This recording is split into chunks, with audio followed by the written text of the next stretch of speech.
ขอโทษที่เข้าไปเป็นมะเร็งกองแกงมะลองกองแกงอ่ะโบลินโบเต้น3 2 3เนี่ยโอ้ตายแล้ว มันยังมันหัวย่ามบะเด้เขาเซ็ง อีแตงอ่อน อ่ะ อีเหี้ยบ้าจันจะโดนตีแตกอยู่แล้วไปตาทะลวงมาทีมึงอย่างงงมึงอย่างงงมึงอย่างงงมึงอย่างงง ทำไมดีจัง เขาบอกว่าบ้าจันก็จะโดนตีแตกอยู่แล้วจะยังมาตาทะลวงมาเซ่ใครอีก บ่จะกลับไปเบิ่งงูด่างเด็กหน่อยอ่ะจะแบบคือล้างออกมาเด้มีใครอยู่มาไปแม่อ่าน เห็นหนางง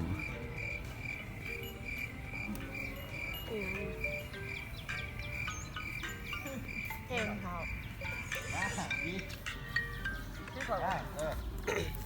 ฮัลโหลเจ้าสบายดี ไปได้แล้ว ตอนนี้ข้าพเจ้าอยู่สระเนาะ ฉันอีกแล้วทำไมต้องไปสั้นก็มาให้ไอ้เพิ่งก็มันอยู่ว่าให้ไอ้ซีเราเนี่ยมาให้ดีด้วยแล้วจ้า ถ้าสร้างมาเพิ่มอยู่ พีเคเซแนล พี่เคชาแนล พีเคชาแนล จะต้องตั้งซื้อคิดว่าตามตีชีวิตพีเคได้จัง เออ เพราะเขาเห็นยังแน่ตื่นสาวมา นั่งไปเก้ากล น้องเตะ เก้ากลแล้วกันยางไปยังวะ อ่ะก็คนละกันยางจับโทรศัพท์ จับโทรศัพท์แล้วก็เบิ่งยังวะอย่างเห็นยังเวียดข้อขึ้นแล้ว เจ้ามึงฟังกู ไปกี่นัของมึง มึงฟังกูกูคือเจ้าแม่มึงอยากได้มึงฟังกูดิฟังกู ออกได้แล้วบ่ มึงกูคือเจ้าแม่ ออก เจ้าแม่ ออก ก็บ่ซื้อกูเลยเนาะ อาก้อยอาก้อยครึ่งกันนะอาก้อยบ่ฮับผู้โลกส่วนโตมันบ่ฮับผู้โลกภายนอก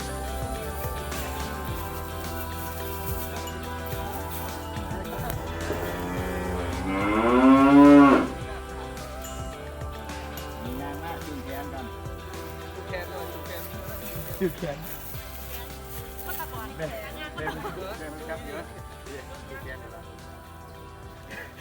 ดูแค้นแหละคือยิงได้ขี้เดียด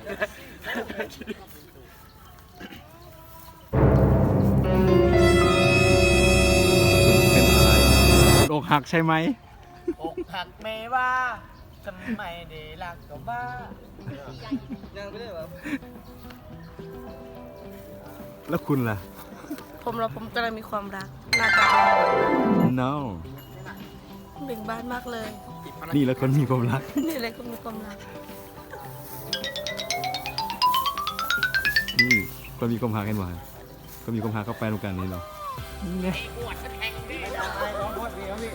เอาเขามีความรักอยู่ด้านในน่ะก็ต้องมี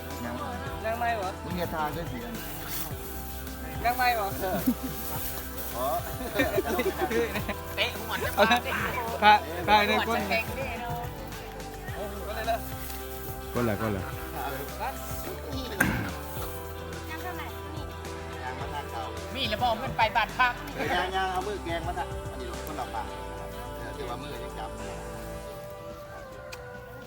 มีเงินบ่บ่ เด็กก็ได้มี เอากระแทบขึ้นมาแล้วก็ มีแล้วบอกมันไปบาดพักแล้วก็จกแกงเลยนะ บ่ต้องโซ่เงินบ่ต้องโซ่ไป พี่เคผมว่าคุณมาจับนะ อีกเครื่องนี่คุณมาจับนะ ผมจับ2 เครื่องไม่ไหว มันดินเนาะ 3 2ยางคนละปากต้องกรอกเลยครับ ให้ซองกี่จะดีเด้ของกี่ได้นี่แม่นบ่คือว่าโทรศัพท์ให้พูด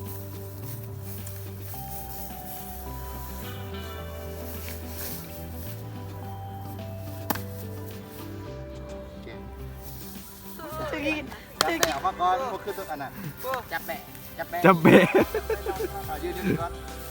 ต่อเลย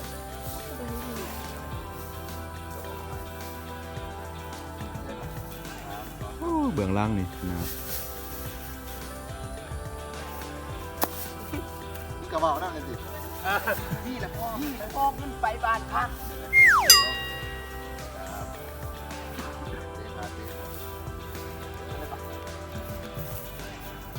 มึงเนกูนั่งจอคอมีแล้วบอกมันไปบาดพัก มึงกะกรอกตรงนี้มันติดเสียง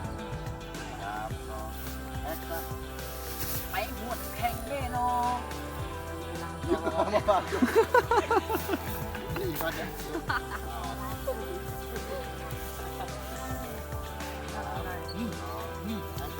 ไอ้หัวนี่แข็งแน่นอนนี่จะพอไปบ้านนะ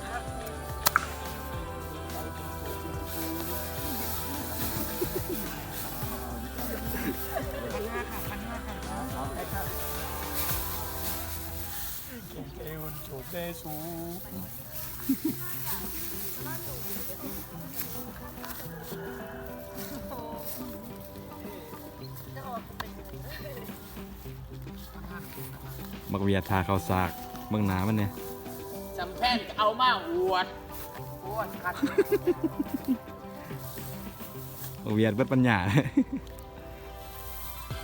โอ้อีสายรีสิคุณคุณนอกจอในจอกับแม่นเกี่ยวกันขนาด ยันอันนั้นเป็นยันลงน้องบนสอง ไปคุณวัดสี่ไปคุณวัดสี่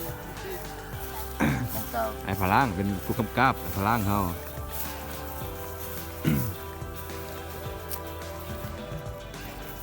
แน่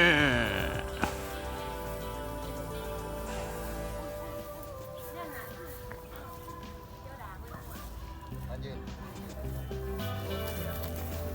อกหักใช่ไหม คัน โอ้ติดเหลือง โบติดชมกันยาว บ่เหลืองอีกได้บ่ติดจะได้เหลืองเหอะอยู่เมื่อกี้นี่ ขี่ ชมไปเลย เมืองหนาบักเวียนโอ้เมืองหนาบักเวียน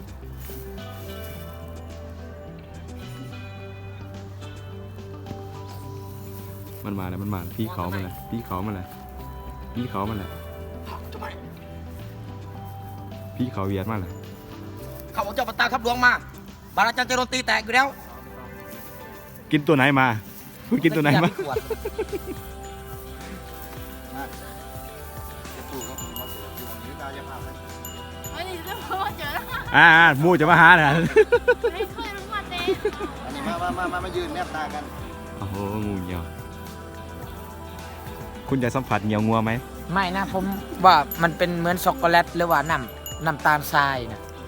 ได้ทีแล้ว คุณรู้จักไหมตอนต้ม เหมือนเหนียวงัวเลย ผมว่าอร่อยนะ อร่อยนะผมแบบเหมือนโกโก้คัง ช็อกโกแลตนี่ต้องเป็นของเรา อีกเอ้ย อากอย อ่ะก็ อย่าเอ้ย ยาวคันแหงอะไรกินกันหรอนะกัดอัพ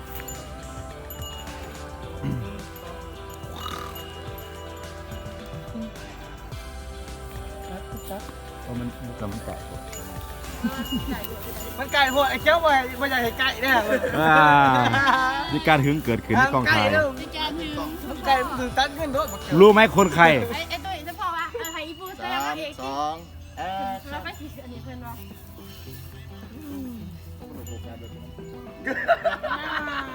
น่า ผู้ชายน้อง นั่นแหละคือคนจะคล้องอะไรนั่นแหละ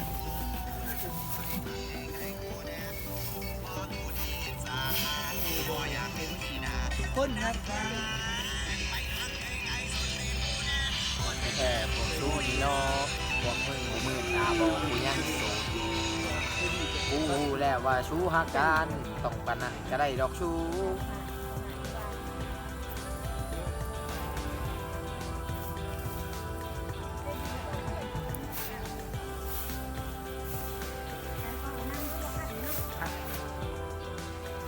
มักเจือมันจ่องคนหักจ่องคนจะกินอย่างเดียวเจือ กูแบบเป็นตายากูเป็นหมูตามึงจ่อติกูนี้จะโดน แล้วอ่านกินแบบไม่มีความหมายนะมันอ่านกินแบบแล้วไปนะ เห็นบ่ เออ จะเนี่ย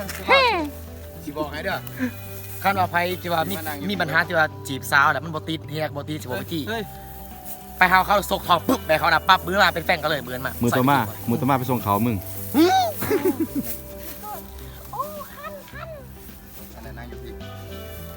มันจะคันไหมเนี่ย ซอยมึงแบบนั่งอยู่หันแล้วมึงจะเอาที่เอาเปิดนั่งอยู่รุมกันไหมที่บ้าน มันคันไอ้แม่นี่แหละคัน เด้อผูกเปิดล้างมาบีเบิร์ด แม่น พวงเบื้องหลังอยู่ทางหน้า เธอมัน นักเรียนทุกคนเคารพทุ่ง ห้องไปชาดชง รอเงยเดี๋ยวยาได้กระถิ่นผูกกัน โอ้คนเวียนห้องเพลงเล่าเป็นเชย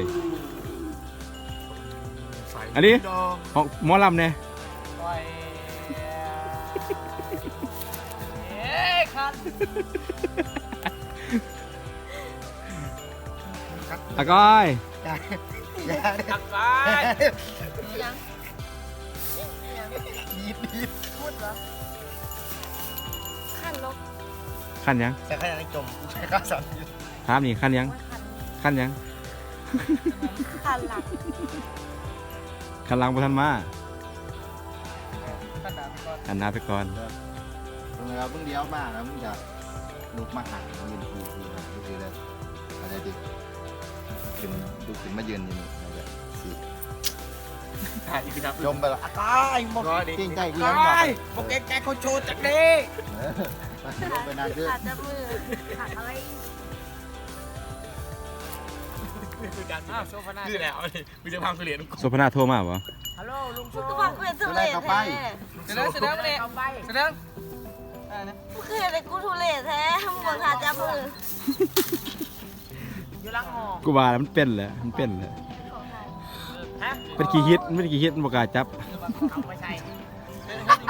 มันบอกพูดอยู่นั่นพูดว่าจะเขาไปหมดบอกแฟนมันไม่จับไม่ใช่ลูก ได้แล้วเราบอก เขาบอกคอยพูดหน่อยใจแฟนคอยไปหาย่า ก็บอกอยากหนองใจเป็นคน คือแบบก็ขี้เดีย ขาดจะมือ ขี้เดียกันมา พ่อเบอร์ทำอะไรเนี่ย ขั้น พ่อแดนนี่พ่อไหนนี่ ขั้นด้วยนี่ต้องหอนต้องขั้นกันนี่ ลูกนี่น้องสาวจะมีโตมาแล้วมั้งมีผัวมาตัวอ่านเฮ้ยคัดหนึ่งบ้างก็โทรศัพท์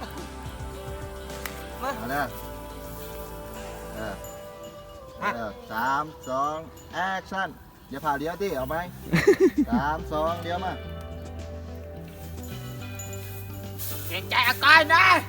ผมเกรงใจยังจากนี้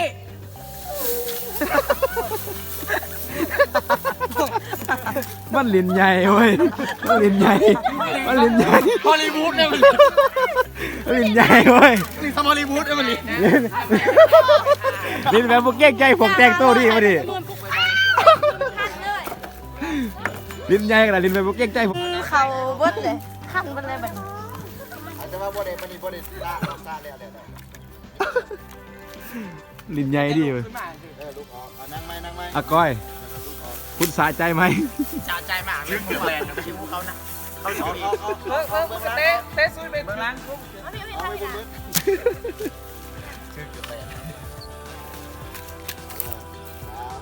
ลุก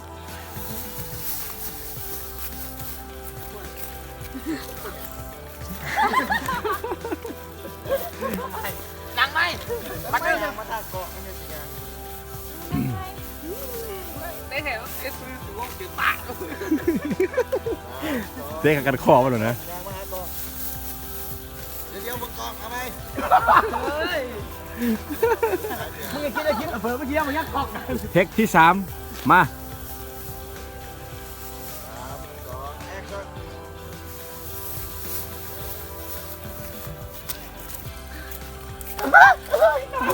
ผ่านไป เมื่อย จบไปด้วยดี อะไรนะ ขั้นบันลังหูทุกนี่เขาไปทางไหนจกจก ลูกแม่กันแน่ลูกแม่เขื่อนที่นั่นคือ คือมันอันนี้มึงจับ เฮ็ดแบบปั๊บแล้วก็แล่นเลยนะเฮ็ดแบบปัดต้นปัดโตแล้วก็ตื่นในตีอันนี้ลูกย่างซื่อ ใช่เนี่ยเอาไปดูเด้อประตองยุ เป๊ะเลยแล้วนะให้เขาลูก ไอ้รัดไปเนี่ย เอาเป๊ะกับเป๊ะเอาอีกบาทนึง เป๊ะเลย จริง เออ ต้องจริง 3 เอาไป 2เตรียมเด้อ3 เทคสุดท้าย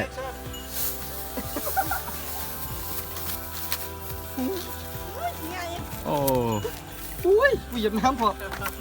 เอ้ย เปิดชามดิ มันอาบน้ำเลยกูอาบน้ำมันยังไง